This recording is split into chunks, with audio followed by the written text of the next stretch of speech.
analysis of preface. So there are 10 important sections in this particular 10 important sections. As per I have divided it into 10 plus 1, that is 11 sections, so that we can discuss, we can understand the concept more easily. അതിന് വേണ്ടിയിട്ടാണ് ഇങ്ങനെ ഒരു ഇതിലേക്ക് ആക്കി വെച്ചിട്ടുള്ളത്. അപ്പോൾ നിങ്ങൾക്ക് മനസ്സിലാക്കാം ഓരോ കോൺസെപ്റ്റും എങ്ങനെയാണെന്നുള്ളത്. അപ്പം ആദ്യം എങ്ങനെയാണ്, first part is objections to neo classic writers. Neo classic റൈറ്റേഴ്സിന് അതുവരെ ഉണ്ടായിരുന്നത്, as we have seen already in the last class, neo classicism എവിടെയാണ് എൻഡ് ചെയ്തതെന്ന് ഞാൻ പറഞ്ഞിട്ടുണ്ടായിരുന്നു. That was in 1798. That means that അത് എൻഡ് ചെയ്യാനുള്ള കാരണം ബിഗിനിങ് ഓഫ് റൊമാൻറ്റിസമാണ്. അപ്പോൾ അത് എന്താണ് അവർക്ക് നിയോ ക്ലാസിസത്തോട് ഇത്ര ഒരു താല്പര്യമില്ലാതിരുന്നത് എന്നുള്ള കാരണങ്ങൾ ഇതിൽ പറയുന്നുണ്ട്, ഈ ഒരു പ്രിഫസിൽ പറയുന്നുണ്ട്. പിന്നെ അതുപോലെ എയിംസ് ഓഫ് പ്രിഫസ് കൊണ്ട് എന്താണ് ഉദ്ദേശിക്കുന്നത്, പ്രിഫസിൽ എന്താണ് ഇവർ ചെയ്യാൻ ഉദ്ദേശിക്കുന്നത്, മീൻസ് വേർഡ്സ്വർത്ത് എന്തിനാണ് ആ ഒരു പ്രിഫസ് എഴുതിയത് എന്നുള്ളത് നമുക്ക് മനസ്സിലാക്കാൻ പറ്റും. പിന്നെ theme of romantic poems and justifications, എന്ത് തരം തീമാണ് ഇവർ സെലക്ട് ചെയ്യാൻ തീരുമാനിച്ചവരുടെ പോംസിൽ, ലിറിക്കൽ ബാലഡ്സിൽ, അതിൻ്റെ കാരണം എന്താണ്, അതിനൊരു ജസ്റ്റിഫിക്കേഷൻ ഉണ്ടാവും. നമ്മളൊരു കാര്യം ഒരാൾ ചെയ്യുന്നതിന് ജസ്റ്റിഫിക്കേഷൻ ഉണ്ടാവും, ആ ജസ്റ്റിഫിക്കേഷനൊക്കെ ഇതിൽ പറയുന്നുണ്ട്. Then language of poetry, that is according to Wordsworth, the language of poetry that they have chosen for lyrical ballads, അതെന്താണെന്ന് നോക്കാം. ദെൻ തിയറി ഓഫ് പോയട്രി, എന്താണ് പോയട്രി എന്നുള്ള കാര്യങ്ങൾ, definition and process of poetry അവരത് പറയുന്നുണ്ട്, ഇതിൽ പറയുന്നുണ്ട്, പ്രൊഫസറിൽ പറയുന്നുണ്ട്. Then romantic poet and readers, എങ്ങനെയായിരിക്കണം റൊമാൻറ്റിക് പോയറ്റ്സ്, എന്താണ്, what is the relationship between the romantic poet and the readers എന്നുള്ളത് പറയും. പിന്നെ difference between prose and poetry, എന്താണ് പ്രോസും പോയട്രിയും തമ്മിലുള്ള difference. Then aim and effects of poetry പറയുന്നുണ്ട്. Then authors and works mentioned in the പ്രിഫസ്, അത് ഞാൻ നിങ്ങൾക്കൊരു കൺവീനിയൻ്റ് ആയിട്ട് പഠിക്കാൻ വേണ്ടിയിട്ട് ഓതേഴ്സും വർക്ക്സും സെപ്പറേറ്റ് ആയിട്ട് അതിൽ പറയുന്ന പ്രിഫസിൽ പറയുന്നത് സെപ്പറേറ്റ് ആണ്. പിന്നെ important quotes in preface. Then criticism of preface, എന്തൊക്കെയാണ് അതിനെ ആരൊക്കെയാണ് ക്രിട്ടിസൈസ് ചെയ്തത് എന്നുള്ളത് നമുക്ക് നോക്കാം. So first of all we will go to the objections against or they had against neoclassic writers. എന്തുകൊണ്ടാണ് നിയോ ക്ലാസിസത്തെ അവർ ഒരു ഇഷ്ടമില്ലാതിരുന്നത്, മീൻസ് അവർക്ക് എന്തായിരുന്നു അത് പ്രശ്നമായിരുന്നത് എന്നുള്ളത്. So we know that the neo class are basically Pope, Dryden, then Swift, Addison, Steele, all of them are actually neoclassic writers. അപ്പോൾ അവരുടെയൊക്കെ Wordsworth rejected the Augustine age because എന്തുകൊണ്ടാണെന്നുള്ളതാണ് താഴെ കൊടുത്തിട്ടുള്ളത്. Because they consider reason as the source of inspiration. അവരുടെ നമ്മൾ already in the last class we have already seen that what is the main theme or inspiration of poetry according to the neo classics. എന്തായിരുന്നു reason? ഇൻ്റലക്ച്വലിസം, അതുപോലെ rationalism, അല്ലേ? അപ്പം അതായിരുന്നു അവരുടെ source of inspiration. അതിനെ ആരെ റിജക്റ്റ് ചെയ്തു? വേർഡ്സ്വർത്ത് റിജക്റ്റ് ചെയ്തു. Then the theme of high society life, upper class, Kings etcetera. അതായത് ഒരു സാധാരണ ആളുകളുടെ കാര്യം കഥയൊന്നും ഇല്ല. നിങ്ങൾക്കറിയാം, നിങ്ങൾ ഓൾറെഡി കണ്ടിട്ടുണ്ടാവും. Already you have studied many poems, many satires written by them. അതിലൊക്കെ സാധാരണക്കാരുടെ കാര്യങ്ങളൊന്നും ഇല്ലല്ലോ. Okay, high class, upper class, aristocratic class, ഇപ്പോൾ റേപ്പ് ഓഫ് ദ ലോക്ക് ആണെന്നുണ്ടെങ്കിലും, അബസ്ലമലൊക്കെ ടഫിലാണെന്നുണ്ടെങ്കിലും, പിന്നെ മാക്ഫ്ലക്നോ ആണെന്നുണ്ടെങ്കിലും ഒക്കെ നിങ്ങൾ കണ്ടിട്ടുണ്ടാവും. The theme of high class society life is prevailing in the works of neo classic writers. പിന്നെ അതുപോലെ എന്താണ്? Highly decorated and upper class language, very elaborated language. We know that the languages are like elevated language. നമുക്കത് അത്ര പെട്ടെന്നൊന്നും വായിച്ചെടുക്കാൻ പറ്റുന്ന അതല്ല, ഒരു അപ്പർ ക്ലാസ് ലാംഗ്വേജ് ആണ്. Then lacked emotions. They considered emotions secondary and inferior. അതാണ് അവരുടെ ഒരു പ്രധാനപ്പെട്ട കാര്യം. കാരണം റീസണാണ് നോർമലായിട്ടുള്ളൊരു കാര്യമാണ്. ഇപ്പം എവിടെയെങ്കിലും നമ്മൾ കേൾക്കുകയാണ് റീസൺ ആണ് ഇമ്പോർട്ടൻസ്, അല്ലെങ്കിൽ റാഷണലിസത്തിനാണ് ഇമ്പോർട്ടൻസ്, അല്ലെങ്കിൽ ഇൻ്റലക്ച്വലിസത്തിനാണ് ഇമ്പോർട്ടൻസ് എന്ന് പറഞ്ഞു കഴിഞ്ഞാൽ അതിൻ്റെ അർത്ഥം എന്താണ്? That means that they consider emotions as secondary and inferior. അതാണ്. അപ്പം നമുക്ക് നമ്മുടെ ഒരു ഇൻ്റലക്ച്വൽ ആയിട്ടുള്ള ഒരു കാര്യമുണ്ട്, ഇമോഷണലായിട്ട് നമ്മൾ പറയില്ല thinking with your heart, are you thinking with your heart എന്നൊക്കെ നമ്മൾ പറയാറില്ല. കാരണം എന്താണ്?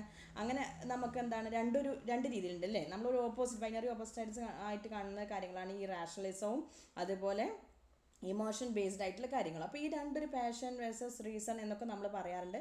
അതിൽ ഈ ഒരു കാര്യം ലാക്ഡ് ഇമോഷൻസ്, അതാണ് കാര്യമായിട്ട് ഇവർക്കുണ്ടായിരുന്ന ഒരു കുറ്റമായിട്ട്, മീൻസ് ഒരു നെഗറ്റീവ് ആയിട്ടുള്ളൊരു കാര്യമായിട്ട് വേർഡ്സ്വർത്ത് കണ്ടത്. That's reason why he rejected them. Then teaching morals to society and readers, അതാണ് കാര്യമായിട്ട്. സാറ്റേഴ്സ് അതുപോലെയുള്ള പ്ലേകളും കാര്യങ്ങളും ആയിരുന്നു അവർ mockery of. The thing is that they considered art as a method to teach morals to the society and readers. ആളുകളെ നന്നാക്കിയെടുക്കാൻ, intrinsically ആളുകൾ മോശമാണ് എന്നുള്ളൊരു കാഴ്ചപ്പാടാണ്. Means human beings are flawed എന്നുള്ള കാഴ്ചപ്പാടാണ് ആർക്കുള്ളത്, ന്യൂ ക്ലാസ് റൈറ്റേഴ്സിനും തീംസ് ബേസ്ഡ് ആയിട്ട് അങ്ങനെയുള്ള കാര്യങ്ങളാണ് അവർ ചെയ്തിട്ടുള്ളത്. അപ്പോൾ അവരത് കാര്യമായിട്ട് എഴുതിയിട്ട് ഇവരെ നന്നാക്കുക എന്നുള്ളതാണ് അവരുടെ ഉദ്ദേശം. അതിനെ ആര് റിജക്റ്റ് ചെയ്തു? വേർഡ്സ്വർത്ത് റിജക്റ്റ് ചെയ്തു. Then main genres were satires, parody etcetera. And then mechanical as industrialisation, അതാണ് വേർഡ്സ്വർത്ത് പറഞ്ഞൊരു കാര്യം. Your poetry, new classic poetries, new classic works are mechanical as industrialisation.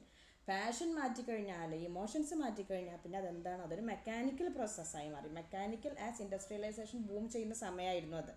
Okay, അപ്പോൾ ഇൻഡസ്ട്രിയലൈസേഷൻ്റെ അതേപോലെ തന്നെ മെക്കാനിക്കലാണ് അവരുടെ തീംസും ലാംഗ്വേജും അവരുടെ സോണറും ഒക്കെ എന്നുള്ളതാണ് ന്യൂ ക്ലാസിക്കിനെതിരായിട്ട് വേർഡ്സ്വർത്ത് പറഞ്ഞത്. Okay, so these are the important criticism or important objections that Wordsworth had or held against neoclassicism. Okay, അപ്പോൾ നിങ്ങളോട് ചിലപ്പോൾ ചോദിക്കുകയാണെങ്കിൽ നിങ്ങളത് മനസ്സിലാക്കി വെക്കുക, അത് രീതിയിൽ എഴുതുക. അപ്പം റീസൺ, തീം, ലാംഗ്വേജ്, അതുപോലെയുള്ള കാര്യങ്ങൾ, lacked emotions, teaching morals to society, പിന്നെ മെക്കാനിക്കൽ ആസ് ഇൻഡസ്ട്രിയലൈസേഷൻ എന്നൊക്കെ വെച്ചാൽ ഇപ്പോൾ ഒരു 5 മാർക്കിൻ്റെ ക്വസ്റ്റ്യനൊക്കെ ആയിട്ട് ചോദിച്ചു കഴിഞ്ഞാൽ you can easily write it, I guess. അപ്പം ആ ഒരു രീതിയിൽ നിങ്ങളത് മനസ്സിലാക്കിയാൽ മതി. Okay, now we can go to the next part, that is aims of preface. അപ്പം ഒബ്ജെക്ഷൻസ് എന്തൊക്കെയാണ് അവർക്ക് അതുവരെയുള്ള ആ ഒരു മോഡൽ. ഇതിന് കാരണം എന്താണെന്ന് വെച്ച് കഴിഞ്ഞാൽ അവരുടെ സമയത്ത്, ഇപ്പം നമ്മളിപ്പോൾ ഇവിടെ നിന്ന് 21st സെഞ്ച്വറിയിൽ നിന്ന് കാണുന്ന പോലെയല്ല അവിടെ. അന്ന് എന്ന് പറഞ്ഞു കഴിഞ്ഞാൽ ഇവർ ഈ ലിറിക്കൽ ബാലഡ്സിനെ പബ്ലിഷ് ചെയ്ത സമയത്ത് കുറേ പ്രശ്നങ്ങൾ അവർക്ക് ഉണ്ടായിരുന്നു. മീൻസ് വേർഡ്സ്വർത്തിനും കോളറിഡ്ജിനും കുറേ ക്രിറ്റിസിസം ഫേസ് ചെയ്യേണ്ടി വന്നതാണ്. Okay, now we will see why Wordsworth wrote this particular preface. എന്തുകൊണ്ടാണ് അത് പബ്ലിഷ് ചെയ്തതെന്നുള്ളത് നമുക്ക് നോക്കാം. That is the second one, that is aims of preface. Now why Wordsworth wrote preface, എന്തുകൊണ്ടാണ് എഴുതിയത്?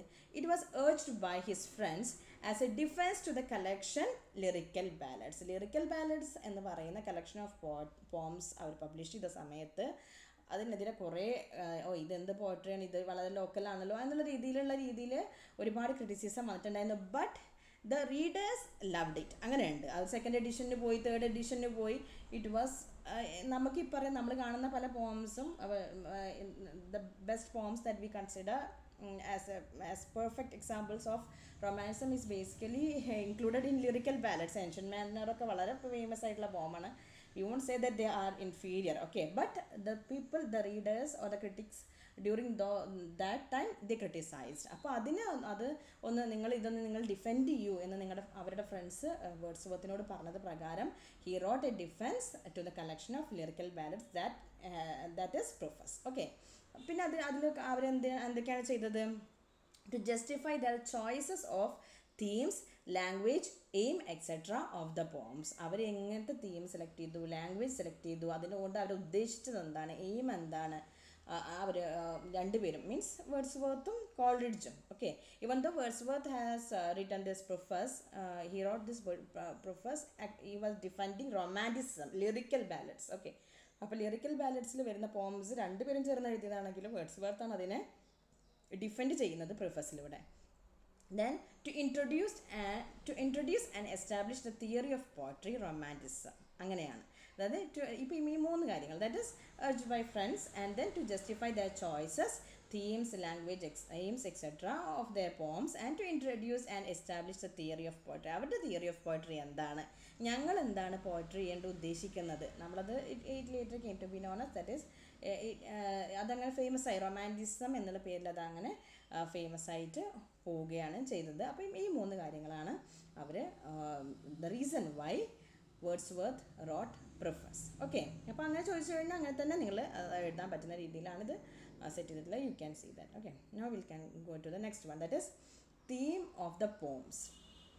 എന്താണ് പോംസിൻ്റെ തീമായിട്ട് ഇവർ എടുത്തിരുന്നത്. ഇപ്പോൾ നമ്മൾ ഓൾറെഡി കണ്ടു, അവർ ജസ്റ്റിഫൈ ചെയ്യാനായിരുന്നു, തീംസിന് ജസ്റ്റിഫൈ ചെയ്യാൻ, ലാംഗ്വേജിനെ ജസ്റ്റിഫൈ ചെയ്യാനൊക്കെ നമ്മൾ പറഞ്ഞു. ഓക്കെ, അപ്പം എന്താണ് themes of the poems? What was the theme of the poems included in lyrical ballads? Collection lyrical ballads. The subject matter of poetry, അതിന് മിമറ്റിക് തിയറി എന്ന് കൂടി അറിയപ്പെടുന്നത്. മിമറ്റിക് തിയറി എന്നറിയപ്പെടുന്നത് ഈ ഒരു സബ്ജക്റ്റ് മാറ്റർ ഓഫ് പോയട്രിയെ ബേസ് ചെയ്തിട്ടാണ്. Okay, theme of the poems related ആയിട്ടാണ്. ദാറ്റ് ഈസ് മിമറ്റിക് തിയറി എന്നുള്ള രീതിയിലാണ് നമ്മളത് അറിയുന്നത്. ഇപ്പം നമുക്ക് പല രീതിയിൽ തിയറികൾ എന്ന് പറയും. അപ്പോൾ അവർ mimetic theory subject matter select ചെയ്യുന്ന അവർ സെലക്ട് ചെയ്ത സബ്ജക്റ്റ് മാറ്ററെ സംബന്ധിച്ച് അവർ മിമറ്റിക് തിയറി എന്നാണ് പറയാറുള്ളത്. That is incidents and situations from common life. Okay, it imitate humble and rustic life as they are more close to nature and away from social vanity. അവർ സാധാരണ ഇൻസിഡൻസും സിറ്റുവേഷൻസും from common ലൈഫാണ് അവരുടെ themes ആയിട്ട് അവർ കാര്യമായിട്ട് select ചെയ്തത്. പിന്നെ അവർ imitate ചെയ്തത് humble and rustic life. That means common life, humble rustic ആയിട്ട് നേച്ചറുമായിട്ട് കൂടുതൽ ഡീൽ ചെയ്യുന്ന വില്ലേജ് ലൈഫൊക്കെയാണ് അവർ കൂടുതലായിട്ടുള്ളത് സെലക്ട് ചെയ്തത്. നിങ്ങൾക്ക് സോൾട്ടറി റീപ്പർ അതുപോലെ ടിൻടേണബേ ഒക്കെ വായിച്ചു കഴിഞ്ഞാൽ നിങ്ങൾക്ക് if you read that you can understand അവർ ആ ഒരു തീമാണ് എടുത്തിട്ടുള്ളത്. അതിന് കാരണം ആണ് ഇനി പറയുന്നത്. That is why they selected. വെറുതെ അങ്ങനെ സെലക്ട് ചെയ്തത് അങ്ങനെ തോന്നി അപ്പോൾ അതങ്ങനെ സെലക്ട് ചെയ്തു, അങ്ങനെയല്ല. എന്താണ് അതിന് കാരണം? That is because they considered, I mean Wordsworth and Coleridge considered that the humble and rustic life or common life are more close to nature.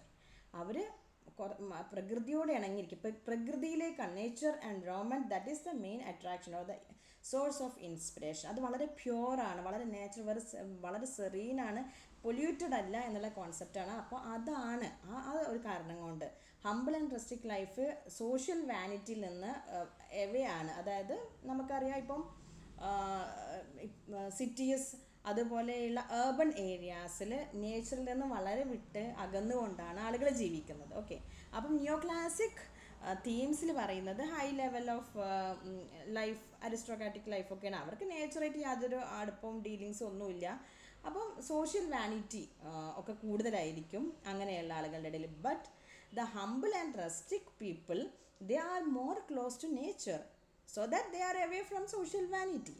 അപ്പോൾ കൂടുതലായിട്ട് ഒരു എന്താ പറയുക ഇൻസിഡൻസും സിറ്റുവേഷൻസും ഒക്കെ എവിടെ നിന്ന് എടുക്കണം? കോമൺ ലൈഫിൽ നിന്ന്, ഹംബിൾ ആൻഡ് റസ്റ്റിക് ലൈഫിൽ നിന്ന് എടുക്കണം എന്നാലേ ഉള്ളൂ. അതിന് കാരണം ഇതാണ്, നേച്ചറിനോട് ക്ലോസ്ഡ് ആയിട്ടിരിക്കുകയാണ്, അപ്പോൾ കൂടുതൽ പ്യുവറാണ് എന്നാണ് പറയുന്നത്. ഇനി നമ്മൾ ലാംഗ്വേജ് കൂടി കാണുമ്പോൾ നമുക്കത് കൃത്യമായിട്ട് മനസ്സിലാവും.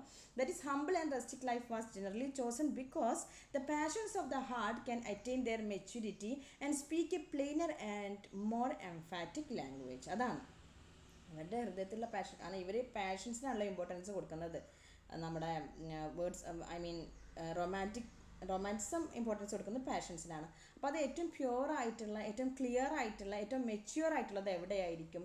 നേച്ചറോട് ഏറ്റവും അടുത്ത് കിടക്കുന്ന ഹംബിൾ ആൻഡ് റസ്റ്റിക് ലൈഫിൽ നിന്നായിരിക്കും എന്നാണ്. അത് ആ ഒരു കാരണം കൊണ്ടാണ് ദേ chose the incidents and situations from common life as the themes of their poems. I hope you understood what it is. Now we can go to the next part, that is language used in poetry. ഈ തീമും ലാംഗ്വേജും പറയുമ്പോൾ they usually mention it together. അങ്ങനെയാണ് അതിൽ mention ചെയ്തിട്ടുള്ളത്. But for the sake of convenience I made it in to 2 different parts. Okay, അപ്പോൾ അതുകൊണ്ട് തന്നെ language used in poetry, language used by common men, that is the language they used in their poetry. They because why, അതാണ് വെറുതെ അങ്ങ് പറഞ്ഞു നിർത്തിയിട്ടൊന്നുമില്ല. They spend time with most perfect and beautiful object, that is nature. As per Wordsworth and Coleridge, they considered nature as the most perfect, most beautiful object.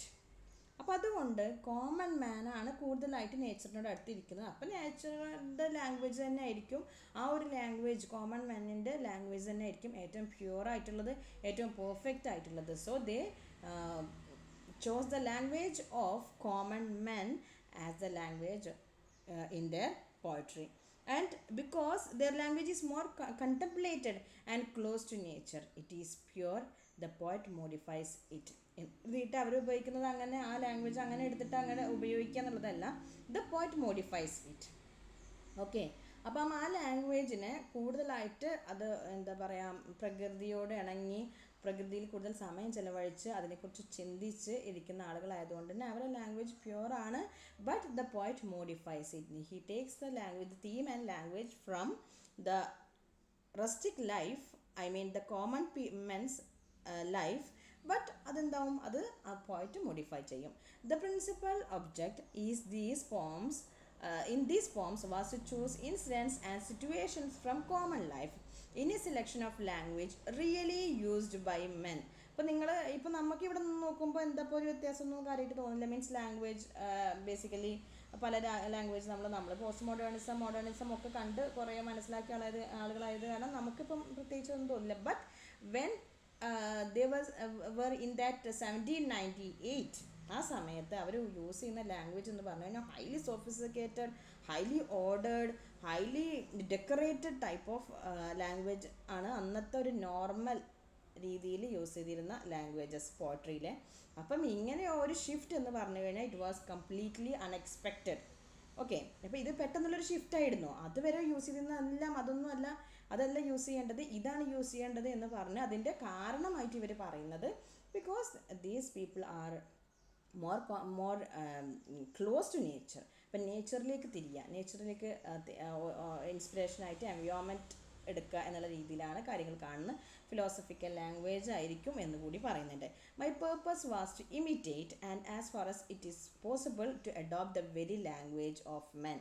അപ്പം ഇതാര് പറഞ്ഞത്? ഇത് നമ്മൾ ഡബിൾ ഇൻവേർട്ടഡ് കോമയിൽ തന്നതൊക്കെ അതിൽ നിന്ന് കൃത്യമായിട്ടുള്ള ലൈൻസ് അതങ്ങനെ എടുത്തിട്ട് ഇതിൽ തന്നതാണ്. ഓക്കെ, നിങ്ങൾക്ക് കൃത്യമായിട്ടത് മനസ്സിലാവാനാണ്. ബട്ട് ആദ്യം ഞാൻ നിങ്ങൾക്ക് language used by common men, they spend time with most perfect and beautiful object എന്നുള്ളതൊക്കെ പറയുന്നുണ്ട്.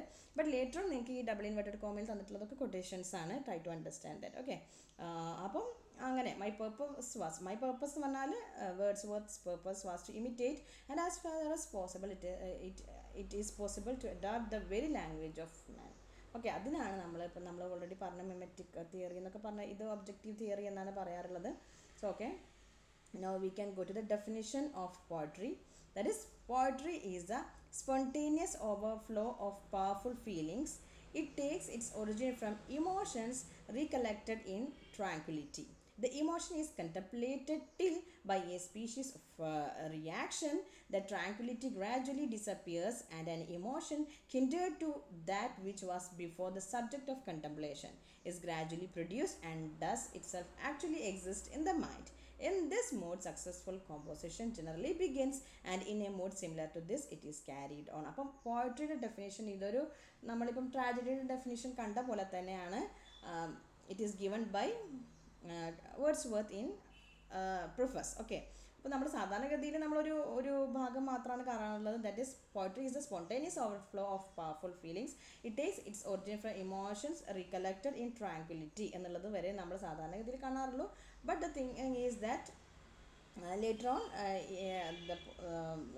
the critic or the writer goes on, the emotion is contemplated till by a species of reaction the tranquility gradually disappears and an emotion ഒരു emotion ഉണ്ട്. അതെങ്ങനെയാണ്? It is kindred to that which was before subject of contemplation. കുറേ നേരം ആലോചിച്ചുണ്ടാക്കി അതിനെക്കുറിച്ച് ചിന്തിച്ച് അത് ഒരു ഗ്രാജുവലായിട്ട് produce ചെയ്ത് അത് മനസ്സിൽ നിൽക്കും. അത് മനസ്സിൽ നിൽക്കുന്ന ആ സംഭവത്തെ ആ ഒരു കളക്ഷൻ ചെയ്തതിന് ശേഷം ലേറ്റർ ഓൺ ആണ് in this mode successful composition generally begins and in a mode similar to this it is carried on. അപ്പം ആ ഒരു കോമ്പോസിഷൻ ആദ്യം ഈ ഒരു അവസ്ഥയിലേക്ക് മീൻസ് പവർഫുൾ ഫീലിങ്സ് ഒക്കെ കളക്ട് ചെയ്ത് ആ ട്രാങ്ക്വിലിറ്റിയിൽ കളക്ട് ചെയ്തിട്ടുള്ള അത് കൂടുതൽ ചിന്തിച്ചിട്ടുള്ള ഇമോഷൻസ് കണ്ടംപ്ലേറ്റ് ചെയ്തിട്ടുള്ള ആയിട്ടുള്ള ഇമോഷൻസിനെ പിന്നീട് സക്സസ്ഫുൾ കോമ്പോസിഷനിലേക്ക് മൈൻഡ് കൊണ്ടുവരികയാണ് ചെയ്യുന്നത്. ദാറ്റ് ഈസ് ആ ഒരു പ്രോസസ്സ് തുടങ്ങി എന്നുള്ളതാണ്. നമ്മൾ കാണും ഇനി എങ്ങനെയാണ് ആ പ്രോസസ്സ് ഓഫ് പോയട്രി സംഭവിച്ചിട്ടുള്ളതെന്ന്. Okay, we can go to the 3 stages. അപ്പോൾ നമ്മളിപ്പോൾ ഓൾറെഡി നമ്മൾ വേർഡ്സ്വർത്ത് പറഞ്ഞു poetry is a spontaneous overflow of powerful feelings എന്ന് നമ്മൾ ഓൾറെഡി പറഞ്ഞു.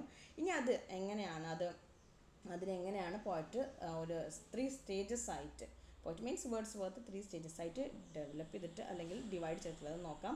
That is the collection. നമ്മൾ ആ പറഞ്ഞ ആ theory I mean that the definition, ആ ഡെഫിനിഷനെ ഇവിടെ 3 സ്റ്റെപ്പ് ആക്കിയിട്ട് കൊടുത്തിരിക്കുകയാണ്. ഓക്കെ, അപ്പം ആ ഡെഫിനിഷനിൽ പറഞ്ഞിട്ടുള്ള ഓരോ കാര്യങ്ങളാണ് നമ്മളിപ്പം ഇതിൽ ഒരു 3 സ്റ്റേജസ് ആയിട്ട് കാണിക്കുന്നത്. That is the collection. The collection poets experiences from nature. എന്താണ് കളക്ട് ചെയ്യുന്നത്? That is the poets experiences from nature that arose powerful feelings. ഇപ്പോൾ മനോഹരമായ ഒരു കാട് കണ്ടു, പുഴ കണ്ടു, അതല്ലെങ്കിൽ വേറെ മനോഹരമായ ഒരു ഇത് കാണുന്ന സമയത്ത് ആ ഒരു പോയറ്റിന് ഉണ്ടാവുന്ന പവർഫുൾ ആയിട്ടുള്ള ആ ഒരു എക്സ്പീരിയൻസിനെ ഒക്കെ എന്താണ്? That arouses powerful feelings. That is the collection. No recollection. Recollection means poet recollects the experiences later. അപ്പോൾ എന്തായിരുന്നു? അപ്പോൾ അവിടെ നിന്നിട്ടല്ലല്ലോ പോയം എഴുതുന്നത്. ഓക്കെ, പിന്നീട് റീകളക്ട് ചെയ്യാണ് the experiences later. Then contemplation. Contemplation അതിനെക്കുറിച്ച് ചിന്തിക്കുകയാണ്. That is 3 sub steps are there for contemplation. Powerful feelings. അത് പവർഫുൾ ഫീലിങ്സ് മീൻസ് എക്സ്പീരിയൻസ് ചെയ്യുന്ന സമയത്ത് ആ പവർഫുൾ ഫീലിങ്സ് വരും. ട്രാങ്ക്വിൽ അസസ്മെൻറ്റ്. ട്രാങ്ക്വിൽ ആയിട്ടുള്ള അസസ്മെൻറ്റ് നടത്തുന്നുണ്ട്. A creation of the powerful feeling in his mind. A recreation of the powerful feelings in his mind. മനസ്സിൽ ആ കണ്ട അതേ സമയത്തുള്ള ആ പവർഫുൾ ആയിട്ടുള്ള എക്സ്പീരിയൻസസ് കളക്ട് ചെയ്തിട്ടുള്ളതിനെ വീണ്ടും recreation of the powerful feelings in his mind. അപ്പോൾ ആ കണ്ട കാഴ്ച അതിൽ ആ കണ്ട എക്സ്പീരിയൻസ് വീണ്ടും റീക്രിയേറ്റ് ചെയ്ത് now the poet is ready to write the poem. അപ്പോൾ മനസ്സിൽ നടക്കുന്നത്, ഒരു പോയറ്റിൻ്റെ മനസ്സിൽ നടക്കുന്ന കാര്യങ്ങളാണ് 3 സ്റ്റേജസ് ഓഫ് റൈറ്റിംഗ് എ പോം എന്നുള്ള രീതിയിൽ എക്സ്പ്രസീവ് തിയറി എന്ന പേരിൽ അറിയപ്പെടുന്ന stages of or the process behind writing a poem according to Wordsworth. അപ്പോൾ അതിന് എക്സ്പ്രസീവ് തിയറി എന്നാണ് അറിയപ്പെടുന്നത്. നമ്മളിപ്പം മിമറ്റിക് തിയറി എന്നറിയപ്പെട്ടത് എന്താണ്? തീംസ് അല്ലേ? തീംസ് എങ്ങനെ കോമൺ പീപ്പിളുടെ എക്സ്പീരിയൻസ് എന്ന കാര്യങ്ങൾ എടുക്കുന്നത് എന്നുള്ളത് പറഞ്ഞ പോലെ എങ്ങനെ ഇത് എക്സ്പ്രസീവ് തിയറി എന്ന് പറഞ്ഞു കഴിഞ്ഞാൽ that is the 3 stages of writing a പോം. അതാണ് എക്സ്പ്രസീവ് തിയറി. ഇപ്പോൾ നിങ്ങൾ ഡിഫൈൻ എക്സ്പ്രസീവ് തിയറി എന്ന് ചോദിച്ചു കഴിഞ്ഞാൽ പിന്നെ നിങ്ങൾക്ക് അത് എന്താണെന്ന് അറിയണ്ട എന്നുള്ള രീതിയിൽ ആവരുത്, കൺഫ്യൂഷൻ ആവരുത്. അയ്യോ എനിക്കത് അറിയില്ലല്ലോ എന്ന് ചിന്തിച്ച് ടെൻഷൻ ആവാൻ പാടില്ല. എക്സ്പ്രസീവ് തിയറി ഓഫ് പോയട്രി എന്ന് പറഞ്ഞു കഴിഞ്ഞാൽ that is the theory of poetry put forwarded by Wordsworth. അത് ആദ്യം എഴുതണം. ആരാണ് ഇത് കൊടുക്കുന്നത്, എന്താണ് എന്നുള്ളത് ആദ്യം എഴുതണം. എന്നിട്ട് there are 3 stages for writing a poem. That is collection.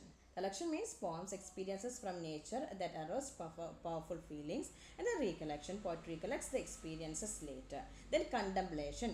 In contemplation there are 3 sub-steps, that is powerful feelings, then triangular assessment, a recreation of the powerful feelings in his mind. Okay, ready ആയി. Now the poet is ready to write the poem.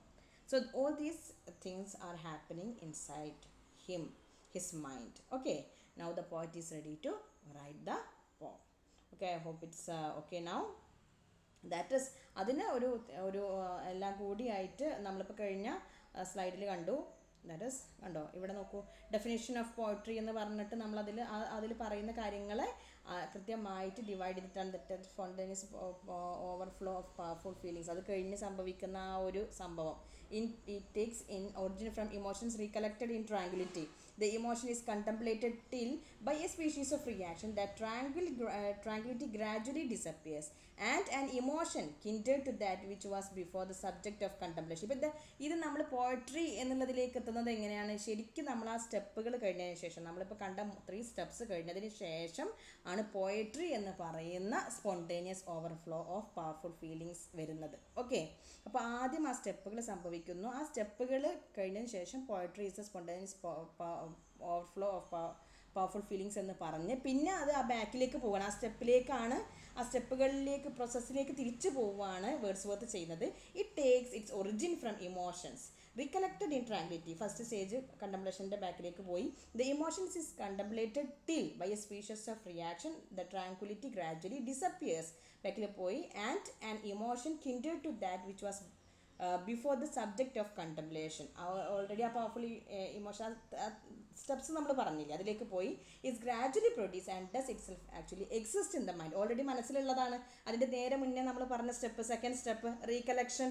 Okay, in this mood successful composition generally begins and in a mood similar to this it is carried on. അപ്പോൾ ആ ഒരു പ്രോസസ്സിനെ complete ആയിട്ട് ഒരു sentence, ഒരു ഡെഫിനിഷനിലേക്ക് കൊടുക്കുന്നതാണ് this is the definition of poetry എന്ന് പറഞ്ഞിട്ട് Wordsworth. I hope you understood what it is now. Okay, അപ്പോൾ ഇത് രണ്ടും തമ്മിൽ ബന്ധമില്ല നിങ്ങൾ കരുതരുത്. Both are same. Okay, now we can stop and I will come